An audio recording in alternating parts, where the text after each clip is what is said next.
bato bafinga bato justement parce que ba force na bango ezaka kofinga bato foto ko mokanga bango tonton obimisaki nzembo ono ezaki combien de vues nzembo ono basembaki combien obetaki wapi osombaki nini tonton obimisaki nzembo ono ezaki combien de vues nzembo ono basembaki combien obetaki wapi. Paris, à très vite. Arrêtez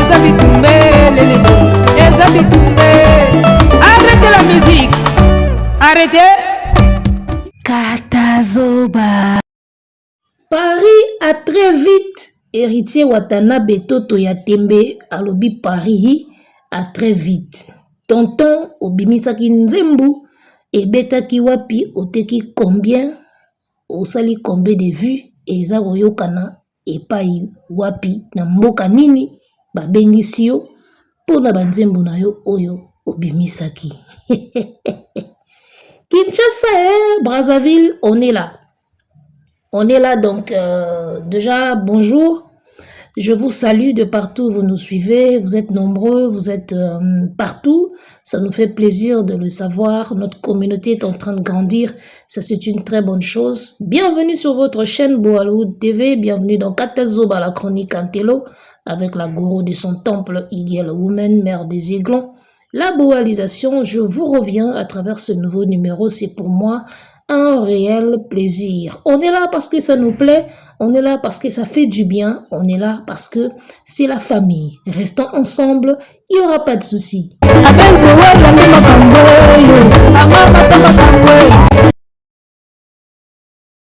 Kinshasa, Tozongi, Lisusu, Brazzaville, Paris, France, Belgique, Afrique du Sud, Canada, partout au Landarabiso, Bambo Belé.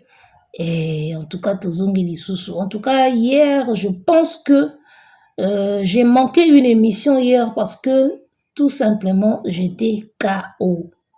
Hier, j'étais KO, je vous dis comme jamais. Donc, aujourd'hui, je suis très en forme et me voici parmi vous avec un tout nouveau Katazoba, les gars. Enfin, ma soeur Robeta Lelo Abi Lelo Ezali Beba. Lelo Ezali Beba Lelo. Alors, Fally Ipupa qui nous a promis de nous balancer sans limite aujourd'hui, vendredi 27 février 2026. Eh bien, la chanson est déjà out. Elle est sur toutes les plateformes de téléchargement et d'écoute. Spotify, vous pouvez déjà le constater. Izawana, Baobayoka Kana, Babenga Ngonin. Tabusadi Bakomba Blog, Bunganga. Il y a Spotify, il y a. Ndeni Bakomba Bablog, Bungi Bunga Boy. Moko Izaka France Boy. Bakasuri France, na Afrique, Blog, moi, Ndingwana. Donc voilà, allez-y.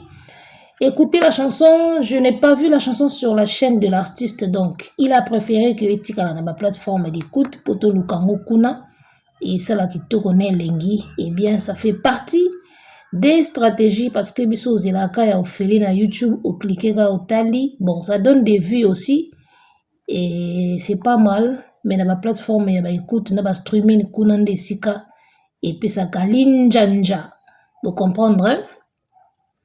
Donc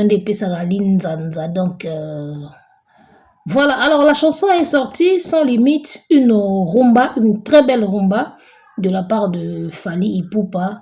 Et baloba pamba moura nazala déjà chouanangai.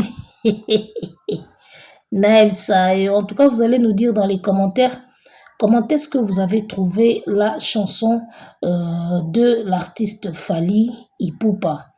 Et le binango yemoko, il faut tout bando kanga ba musicien sikoyo, tonton obimisa nzembo, eke wapi. Et oteki combien? Et ça li combien de vues? Ba bengisi wapi, obeti wapi, oteki wapi. Et il faut tout bando kanga bango parce que ça ne sert à rien au ganga. Oyembe belé pour que la chanson n'aille nulle part. Ça ne sert à rien, les gars. Ça ne sert à rien. Oyemba au gangi au pandi mongongo musicé télémi forme d'affaires. Ponzembo au final et qu'il n'est nulle part. Pour qu'album et qu'il n'est nulle part au final. Ça ne sert à rien, les gars. Yamo moni tozolo bakaka. ata opandi mongongo ata oyembi nde nini ya suka no koteka diske suka no fo teka diske suka na yo il faut producteur alia il faut mbongo ezonga bino sikoyo bovandaka kote ya toyembaka makasi bravo siko boteka wapi boteka combien bosala combien de vie producteur aganyaka to aganyaka te ozomona yango mikolo topesi bango devoir po tondima yo bimisaka album sans okota studio parce que studio ezalaka na autotune studio ezalaka na baeffet studio ezalaka na baarrangement yo le rôle oza grand chanteur bimisa nano album sans passer par un studio d'enregistrement wana mpena tobeteli yo maboko na makolo toki nango ndenge wana. Alors la chanson est sortie sans limite, en tout cas c'est à consommer d'urgence, une très très belle rumba pour les amoureux et voilà, en tout cas je pense que amoureux de la bonne musique sepeli na titre oyo toyambi lelo. Alors na cadre kaka ya actualité tomoni pe lisusu lobi Héritier Watanabe asalaki poste moko alakaki baspiritas ke lelo akoloba. Namoni ka Héritier Watalaki batu lelo na koloba vendredi na 10h. Ebike natali siko na bime efanjo azobwaka sans limite vendredi.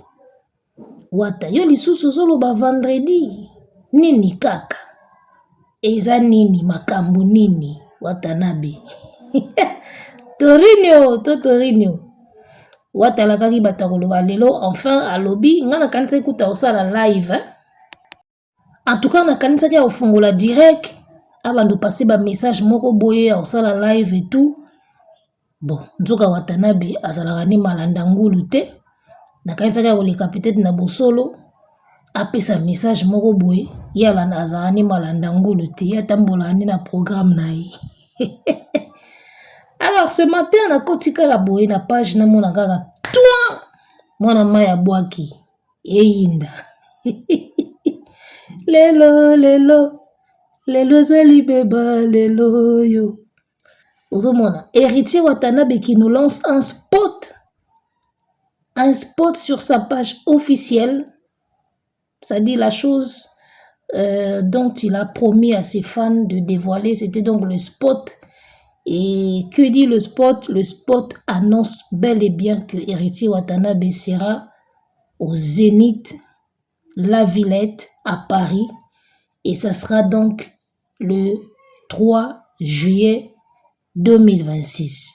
C'était donc ça la grande nouvelle. Surtout nini.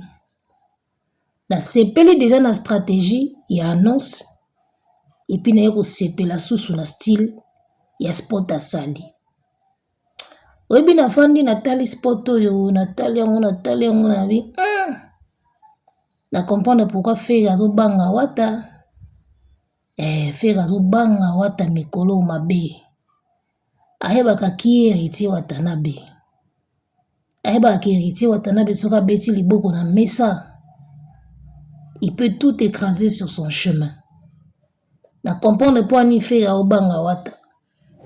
C'est-à-dire que natali niveau ya sport, qualité ya sport, idée oyo bazwi na sport na lobi Watana Fali na Inosbi baza créatif. Contrairement à mon Bovan, tout ce qu'il sait faire c'est copier les autres. Soit alandi Fali, soit alandi Wata, soit alandi Kofi. Ye azalaka na style na ye moko te ya communiquer. Azalaka na ndenge na ye moko te ya osalela makambo. Soit alandaka Fali. Mais regardez Héritier Watanabe. Vous sentez qu'il est bien entouré. Au moins lorsqu'un artiste est bien entouré, même ba idée ou ba nous sentir que un entourage a bien. Ba idée ya ba sport, ba idée ya ba makambo ka ebele ba nous sentir que artiste a bien entouré. Et le contraire, si vous êtes mal entouré, tu vas nous sentir, même dans le sport, se faire sentir. Aucune invention, aucune création, aucune nouveauté. Budiki budika ndengwana. Pouvika tout ça la sport. Boaka onga ndengwana ba oyeba kato beta. Alors, j'ai aimé l'idée, hein. Talagak. Bachi madame moka zolamba na cuisine. Azoga nzimba wata.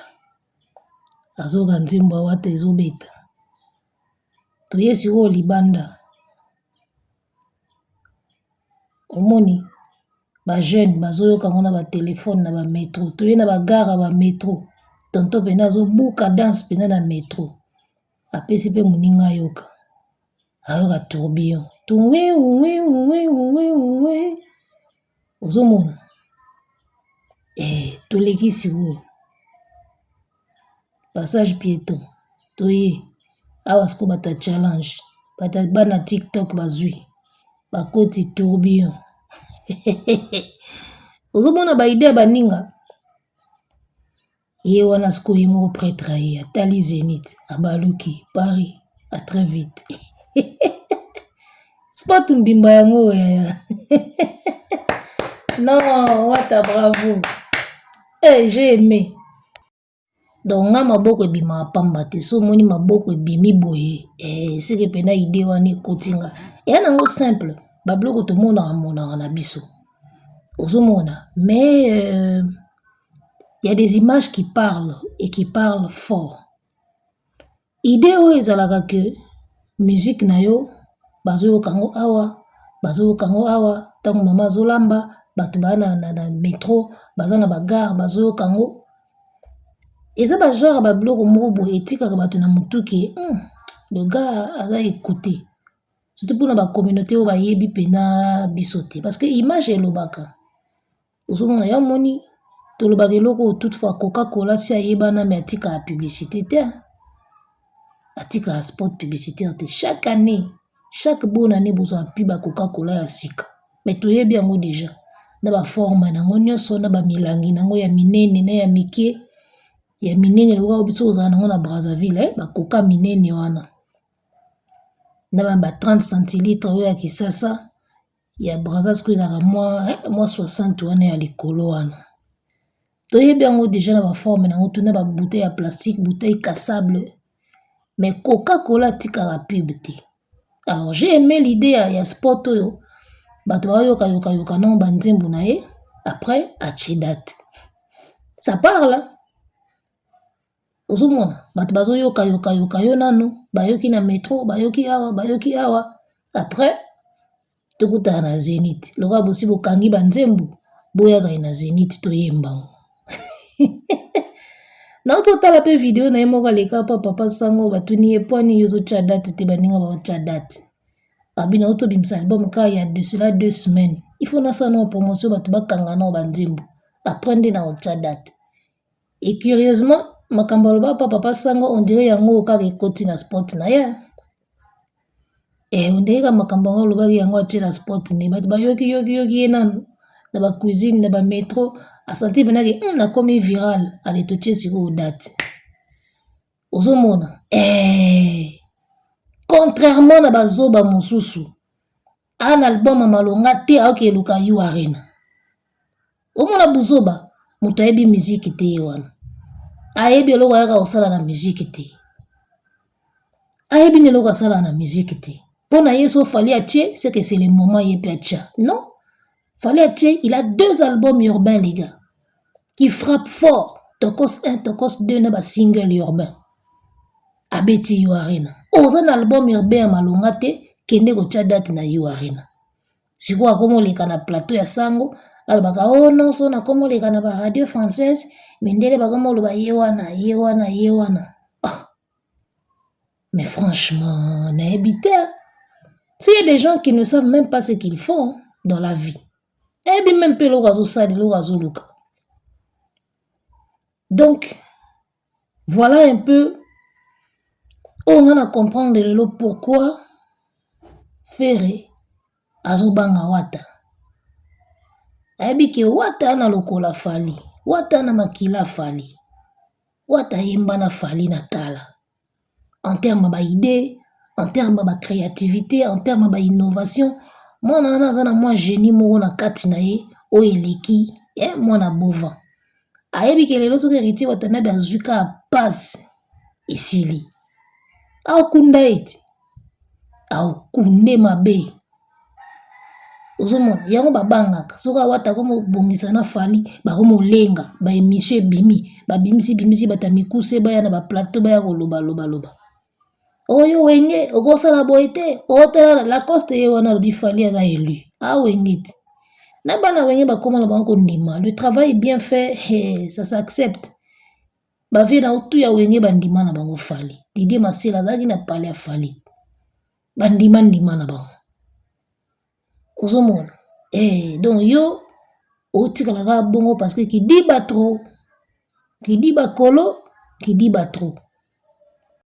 Donc voilà, la chanson est out now, est déjà sortie, sans limite, avec Fally Ipupa, baloba, pamba, amoura, nazala déjà choix nangai, le temps to mesana nango to kangango, to ba doniata niatango na bemiso kandingi ezalaka. Alors je vous avais promis, na otila bino vidéo moko ya Fally ninga bandaki kolobela banzembo, ndenge ya salaka banzembo, na ndenge banzembo banda kosalama na kikala ndenge nini ya ye na mwa sauce na ye moko boya kilelo o tozoyoka même na kati ya sans limite soko yoki yaka rumba mais on sentir que batie moi huile d'olive rumba ka mais batie moi huile d'olive.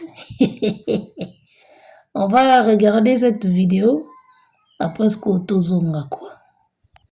Masala wana na pesa énergie mo ya ba 27 album ya 27 so ba to bangi na terre mo oui bika na ko sa jemo na vie orgazi associé générique na zi sunze mo e ndati na linga kinga na vandaka na Bruxelles na komi pas de cose alimia pe aye alimia tundete pede sebeneye na sai sunze Ndondet Cyril Mandiangu nalinga kayo nalinga mutu wasa vocal nzembo bi parce qu'on a vu na sangizo na orgazi na bizon album moko batanga ba sepela fo baloba nzembo mo za album wana orgazi na associé non eza pena kitoko batanga ba sepela et puis na susu liputa attente na tena générique na che nalingaka nde donc ça li banzembo moko boye ya rapidos na kaboli denzemo ni ingeza album ya on a vu que nzemo sko yango mo droit chemin 12 nzemo wana ya ba 20 et ya ba 34 album.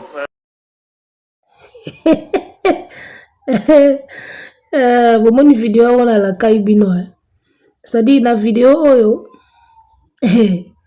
Fally azo expliquer alobi tango asalaki droit chemin da itanga bimisa droit chemin alobi apesa na album moko apesa énergie à 27 albums ozomona énergie à 27 albums ya tiango ka na album moko droit chemin azo expliquer si alobi akokaki kosala nde ba musicien musu basalaka c'est-à-dire toutes les chansons oyo eza na droit chemin ya kitoko oli nyonso ezalaka na album moko amona ngo loko eza perte fa kabolango azo associé na orgazi eke na album moko liputa na mutazilaka bolingo atelemaka wapi eke na album mosusu azwi pe générique na nini eke na album mosusu sikoyo abakisi basika banzembo moko ya mbangu lokola dadi nalingaki ye na vandaka na Bruxelles nakomi pas de conseil alimia pe aye alimia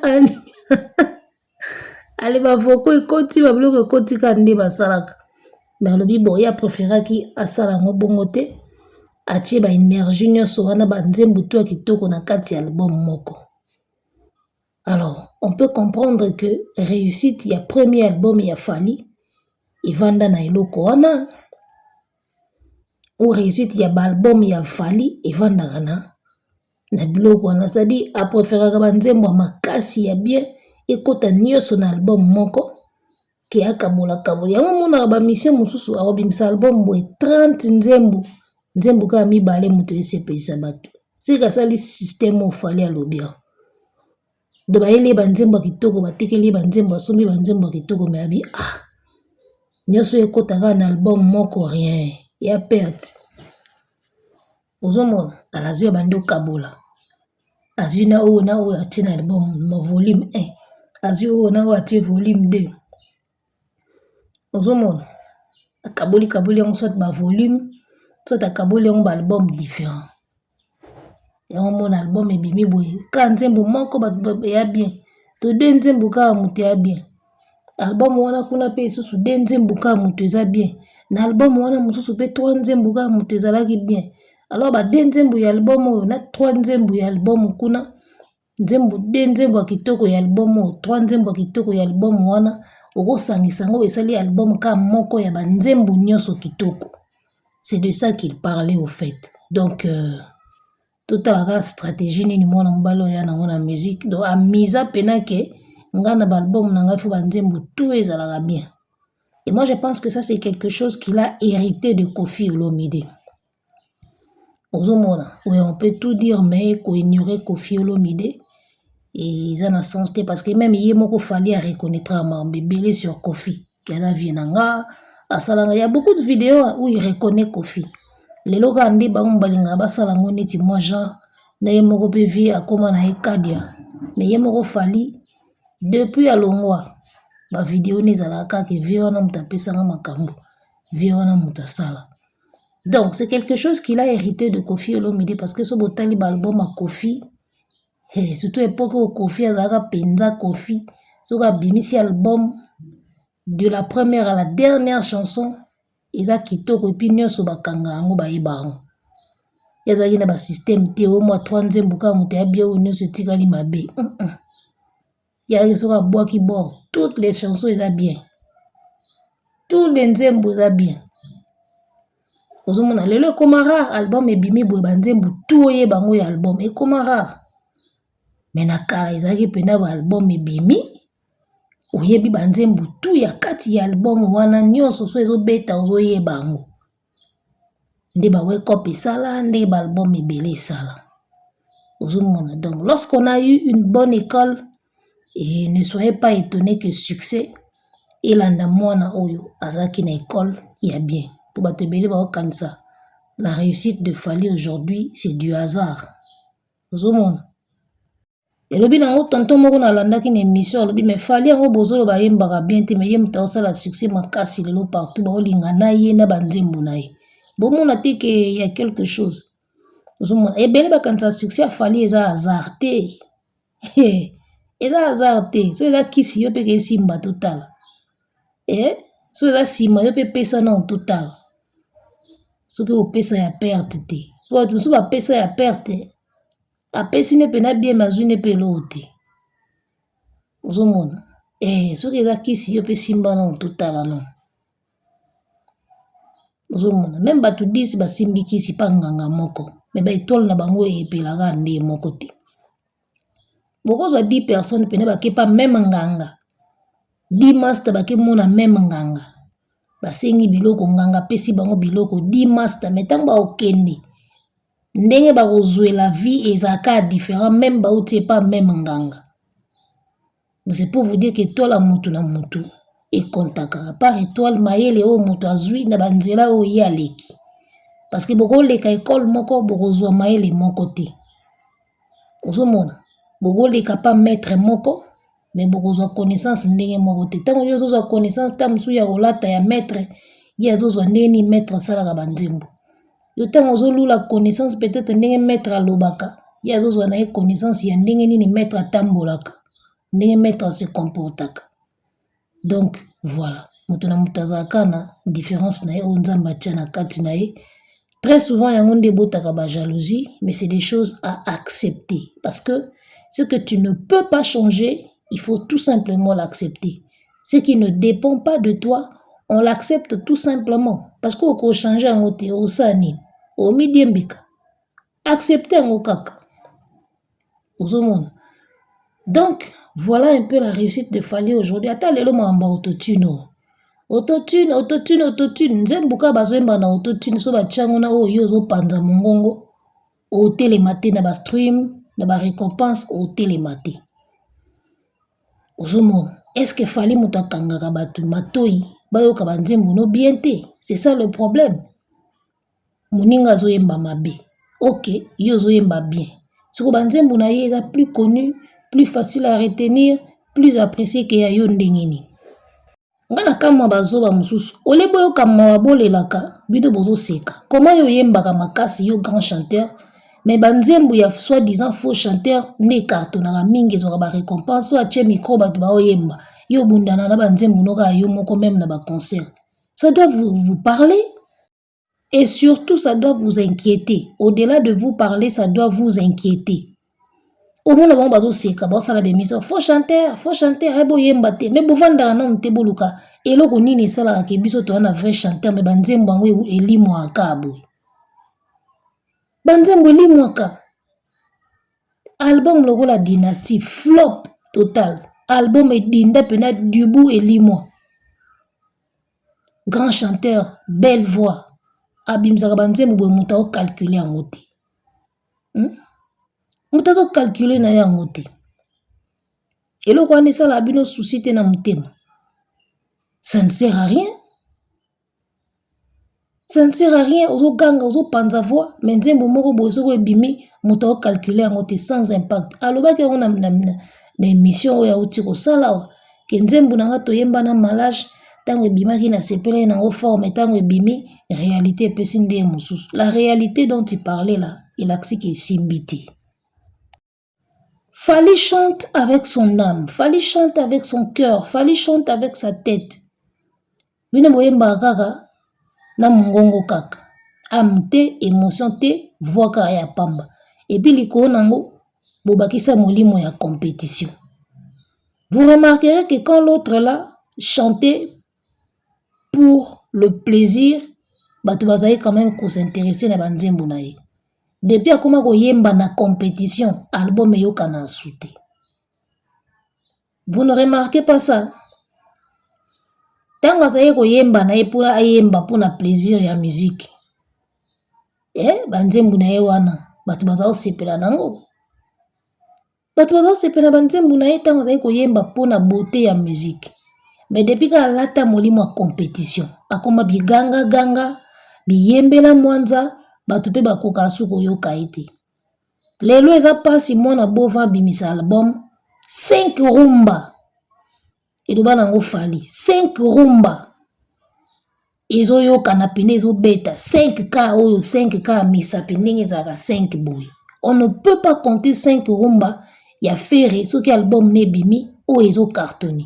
Eza soit moko, soit mibale asuka wana. Pourquoi? Akoma ko yemba na compétition. Yo na nani?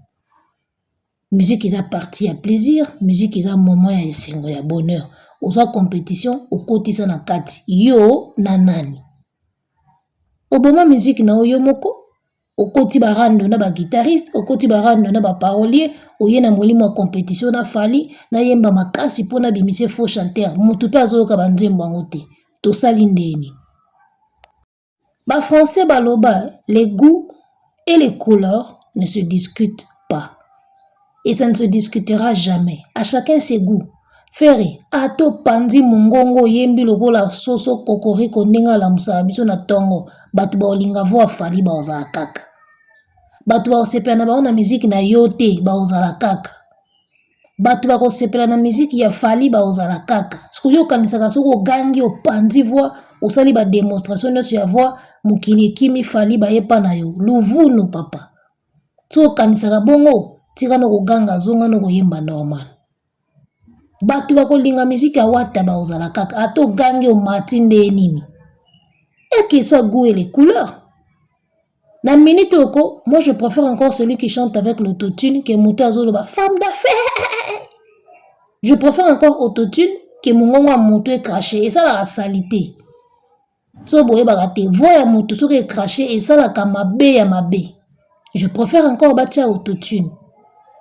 Aso yemba boye, pa autotune ye sali bablo nango ça la wana. Que moto a craché bongo en live et ça la kamabe moko wana idete.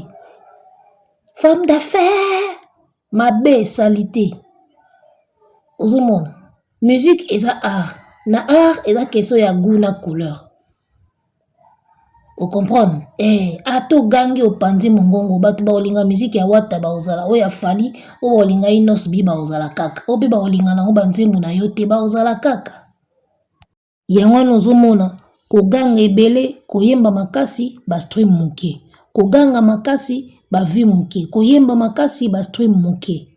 Résultat yango wana que les goûts et les couleurs ne se discutent pas. Tout soukia. Arrêtez la musique. Arrêtez quoi?